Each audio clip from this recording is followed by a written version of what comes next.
Assalamualaikum, I'm Farah Zulaika binti Nizam. Today I'm gonna present my part, which is introduction. Our article group is about factor causing the demand and supply gap of affordable housing in Malaysia. In Malaysia, there has been a significant demand-supply gap for inexpensive housing. This article is related to subtopic chapter 2, which is demand and supply. Demand is defined as the various amount of goods or service that customers are willing and able to purchase in given period at various possible price. While supply is defined as the ability and willingness of a producer to deliver various amount of goods and service at various possible price and time frame. The goal of the research is to look into the elements that cause housing distribution imbalance. The reason of demand and supply gap of affordable housing, mismatch of developers on the needs due to price level or geographical location. And there are 4 objectives that state in the article. First is to identify the significant role played by the state and federal government in providing affordable housing. Second is to investigate the reason for the shortage of housing in different specific categories. Third, to recommend strategies to generate more housing to meet the needs. And lastly, to identify the different socio-economic impact caused by the shortage of affordable housing. Assalamualaikum warahmatullahi wabarakatuh. My name is Khadijah Sofia binti Umar Zahimi, number metric 20211236767. Today I will present about summary of the microeconomics issues. Microeconomics is a social science that under the suggestion of motivating for and choice, particularly around how those influence the utilization and conveyance of assets. Microeconomics appears how and why distinctive product and have distinctive values, how people and business conduct an advantage from productive generation and trade, and how people best facilitate and participate with one another. For the most part, talking microeconomics give a more total and nitty-gritty understanding that macroeconomics. In addition, microeconomics under the choice of people and firms to designate asset of generation, trade, and consumption. Microeconomics begins with cost and generation in single market and the interaction between distinctive market, but takes off the consider of economy wide. Total to macroeconomics. Microeconomics define different sort of models based on rational and watch human behavior and test the model against a real world perception. Microeconomics is the consider of what is likely to happen inclination when people make choice in reaction to change in motivating factors, asset and or strategies of generation present on screen, character and regularly assembled into microeconomic subgroups such as buyer, dealers, and trade proprietors. These bunches make the supply and request for asset,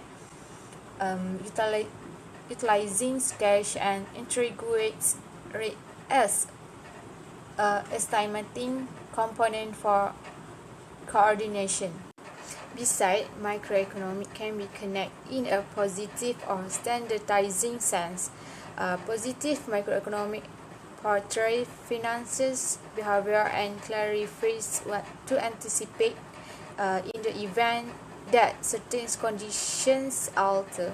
In case a producer raises the cost of cars, positive microeconomics says shoppers will tend to purchase less than sometime recently in the event that a major copper mine collapse in South America.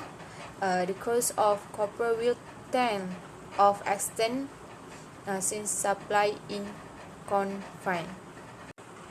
Positive microeconomic may offer assistance and speculators see why Apple Inc. Stock cars might drop on the off chance that buyers purchase less iPhones. Microeconomic could also clarify why the next lease week might constrains the Wendy company to enlist less laborers.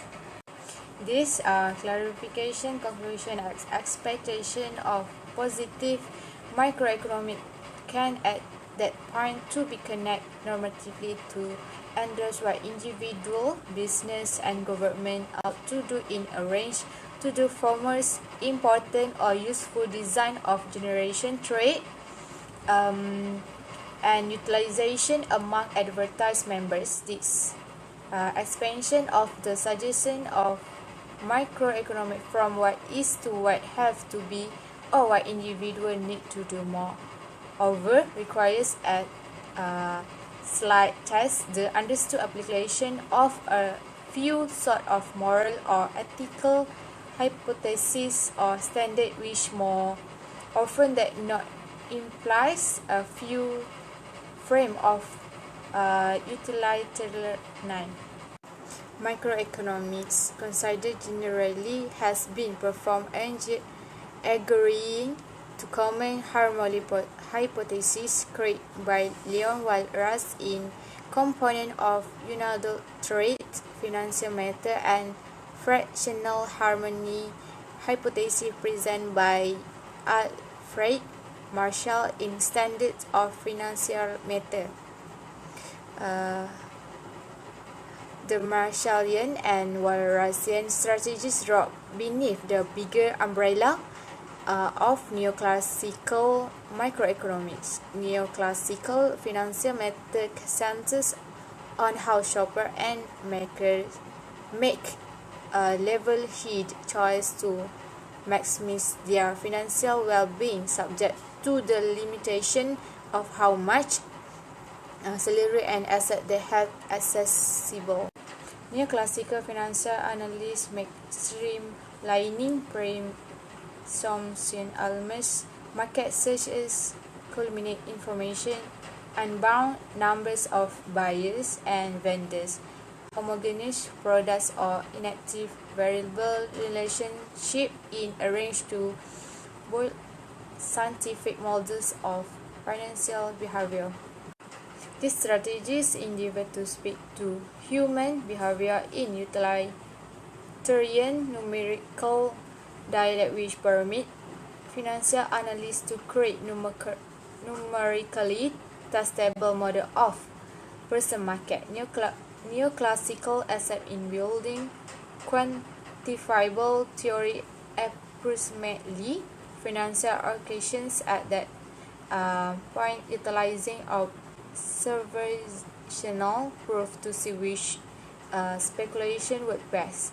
In this way, they take after within the logical positive or logical empiricals department of logic. Microeconomics apply a run of and investigate strategies depending on the address being considered and the behaviors involved. Assalamualaikum, Madam. My name is Siti Nurhaslinda binti Muhammad Saleh. My part in this written report is discussion based on the macroeconomic theory. Our group chose the article which is demand and supply issue for affordable house in Malaysia. Generally, house is economic good. Of course, everyone want a house for them to live, but it requires effort to be produced and involved with production costs. If the problem is not resolved, it will cause a lot of difficulties for home ownership and accommodation. The researchers have been doing a survey on people about this issue. As the result of the survey, people want the government to provide more effort on resolving the house problems. It also states that Kuala Lumpur and Georgetown has the highest number average people lives in there.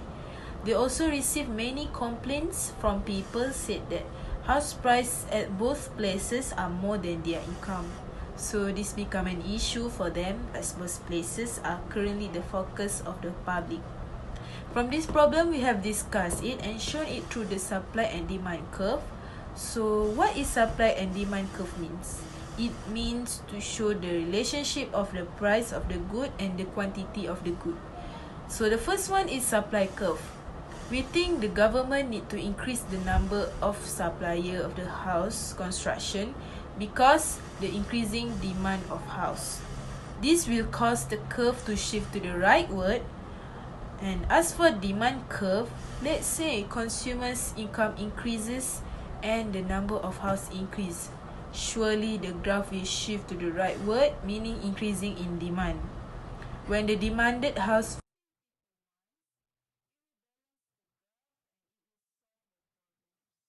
For conclusion, demand can be defined as an ability and willingness in a given period of time to buy a specific quantity of a commodity at the prevailing price.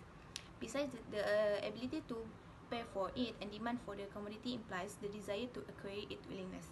Next, supply of commodity refers to the quantity of the sellers that is willing and able to sell at different price in a given market at a point of time. The willingness to offer for and what the seller is able to sell is called supply.